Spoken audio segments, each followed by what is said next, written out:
Is it possible for narcissists to stay in a long-term relationship? What does that actually look like? Sometimes people look at me on social media or Lee Hammock, mental illness on social media, and be like, wait a second, you guys are narcissists and you're still with your wives. And this has been going on for a little bit. Although, what is going on? Is it possible? Is it possible to have a narcissist stay in a long-term relationship? First, we need to understand, you need to question why you're asking.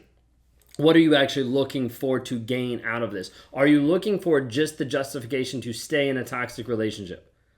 Like, is this something you're like, I hope this is going to work out. I hope this is going to be how it could happen in my relationship. And it'll start to allow you to be in a toxic relationship and to ignore the toxicity that's happening on a day-to-day basis. Like, are you trying to justify it? This is the first and foremost thing that I would kind of like push back and be like, wait a second. Before we answer these questions, question yourself, is this what's actually going on? Because you need to understand for you that the only reason you're with this person is because they're actually demonstrating the things that you want in a long-term relationship period. Now, when we talk about narcissists, a lot of times we'll talk about two different kinds, overt and covert. The grandiose, the asshole in the middle of the room, and then the covert, the vulnerable, the shy, the one that's kind of tucked over the corner, sometimes manipulating stuff, or sometimes like, hey, they don't want drama, but there's always drama around them. Like, there's different pieces of it. What we typically see is that overt narcissists typically would have a shorter lifespan of a relationship. Now, not always, but what a lot of times we notice is we see this pattern a lot of times. That an overt person will go from person to person to person much more rapidly, and a lot of times it'll speed up over a period of time. Coverts, on the other hand, or sometimes sociopaths or psychopaths, sometimes will stay in the relationship even longer. The reason why is because it's so much more subtle. You're not getting in a relationship with someone who comes across as an abusive asshole. You're getting a relationship with someone who seems loving and kind and nice, and then they slowly start to do passive-aggressive, belittling things that start to put you into a place of craziness through the gaslighting manipulation that you're like, I don't even understand how I got here. So there's a little bit of difference in nuances. So I want to answer a couple questions about this. Okay, one of them is, what are some of the common traits and behaviors of narcissists that might make it difficult for them to maintain long-term relationships? Well, the number one trait for a narcissist that makes it difficult for you to stay in that relationship is honesty. Because 9 times out of 10, when you're dealing with a narcissist, you typically do not get anything that is remotely close to honesty. Anything else but honesty. A lot of times not being honest about their past, not being honest about what's currently going on right now, and not being honest about where they want to go in the future. Oftentimes I package those up in the phrase of distorting reality. Gaslighting, love bombing, and future faking. Doing anything they can to be untrue in the moment to make you feel like it's true, to be able to capture you even longer. So biggest thing is honesty. I had someone asked the other day, they were like, I get honesty. How, like that needs to happen in a relationship. But what about vulnerability? What do you mean by that? Vulnerability I would view as being honesty 2.0. Like honesty of like, this happened in my past, this happened here, this is where I want to go. Okay, like there's a baseline honesty of being transparent about that. Then you have vulnerability, which I call honesty 2.0, which is more of like not just being honest about the situation, but then expressing feelings. Being vulnerable about what's actually going on inside. Not the external, not the future, the middle, the previous plans, but what's actually going on inside. This is what makes me feel. This is what I'm scared of. This is what's actually going. This is where you see narcissists engage with their emotions. Well, you would if you see them be vulnerable, okay? But with the vulnerability piece, this is where you see people engage with their emotions. That's what you're looking for. So I talk about honesty, vulnerability, and then I show consistent change. Like, how is this person changing consistently? This is the hard part with narcissists. A lot of times it's a one and done. I arrived, I made it, I caught the girl. Now I don't have to worry about it anymore. Now I can just go ahead and do whatever I want to do because I've made this relationship. We've got it done. And so when we talk about narcissists, those are some of the traits that will not make it last long term.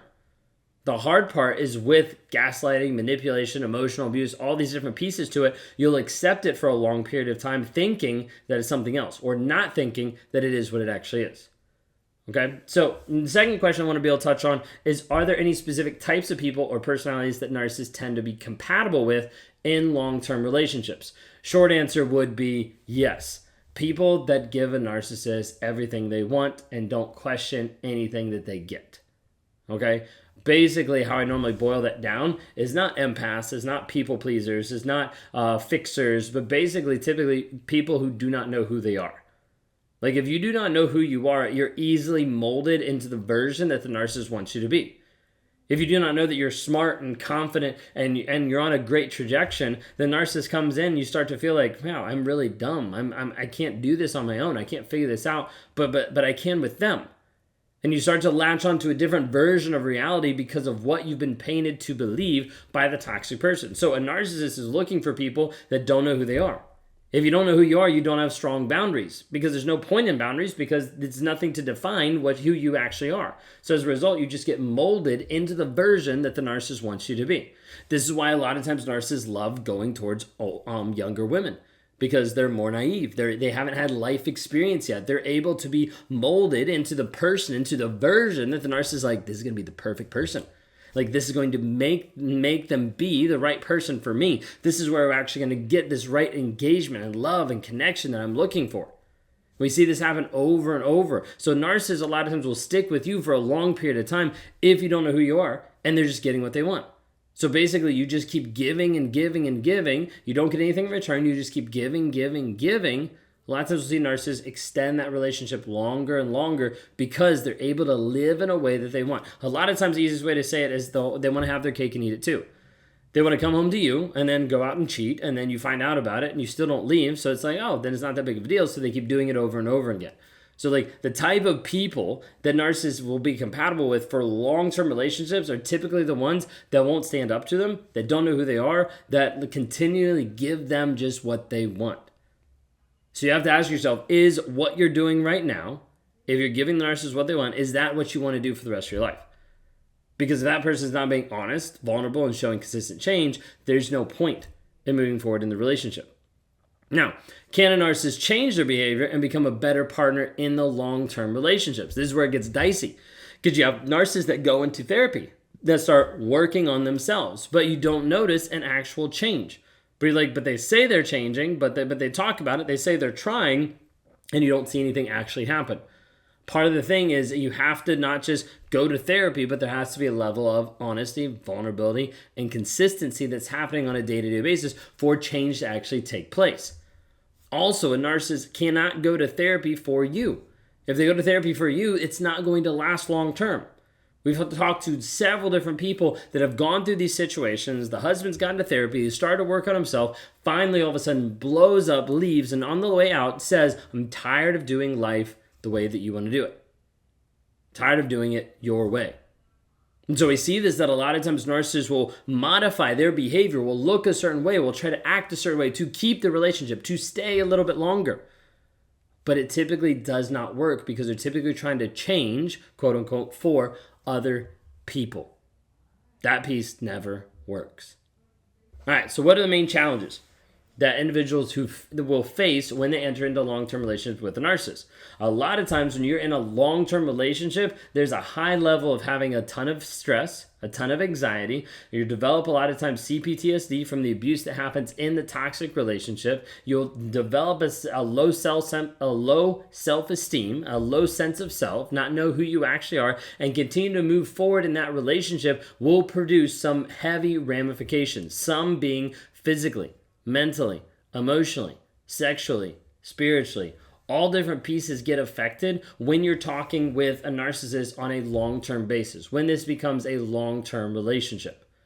Now, part of this still goes back to the question I asked at the beginning is, why are we asking? Why are you asking? Because you might be thinking, maybe I can make this work. You need to understand that's the wrong question. Because if you're thinking, maybe I can make this work, you're starting to think that you're in control of it. You're starting to think that you're in control of the other person's change and development. Maybe you can put this together. Maybe you can help this work. At the end of the day, that person has to make a decision. Will they actually show up? Will they actually be honest? Will they be vulnerable? Show consistent change? Will they do the work required? I did an email the other day, talking to people saying hey, it's hard to be able to find anyone that wants to do the work. Survivor, thriver, narcissist, regular person, whatever you want to call them, anybody, any human, it's hard to get them to do the work. Because the work is hard. The work is not easy. The work is showing up every day, investing into you. And a narcissist typically doesn't want to do that. The hard part is a lot of times you're beaten down so much that you don't think you can do that. It's one of the reasons why we started to develop the 7-day challenge to help people just develop and work on themselves for 7 days straight. Some people don't even have one day they work on themselves. So we're like, hey, here's 7 days. They graduate that, they move into the 45-day challenge. We're like, here's 45 days to develop this habit. They graduate that, they move into Thriver, and we're like, hey, this is a lifestyle, a framework that we're going to give you on a daily basis to help you move forward in who you are, in body, being, balance, and business, and all the different aspects of life to help you maximize your potential, maximize your growth, maximize who you are called to be. But this whole process has to come down to the fact of understanding what kind of relationship am I in? What do I actually want? A lot of times people want a connected, healthy, loving relationship. And then I ask them, are you getting that in the relationship you're currently in? They're like, no. And I'm like, based on everything that has happened and based on the communication, the connection, like the level that you've been able to get through to this person, is that something that you're going to have with this person? They're typically like, no. So you need to understand we have to get crystal clear on what you actually want. If we don't do this, you will continue to spiral over and over and over again. So when you ask yourself this question, are narcissists capable of staying in a long-term relationship? What do you actually want? Because whether that person is capable or not is not the right question. Whether that person actually is the right question. Are they being truthful? Is he demonstrating love? Is he demonstrating respect, loyalty, kindness, care, honesty over and over? Like, does this actually work this way? If it doesn't work right now, it's not going to work long term because you need to see honesty, vulnerability, and consistent change. Well, we've beat that enough, kind of gone around the mulberry bush a couple of times because I wanted to try to make sure you understand this. At the end of the day, that you're not justifying, yes, he said that they're capable, so you stick it out. It's not why I'm on this channel. It's not why I'm here. It's to help you move from where you are to be the person that you're called to be. If you want to do that, talking to me one-on-one, answer some questions, help you moving forward, go to rawmotivations.com, click on the one-on-ones, let's chat.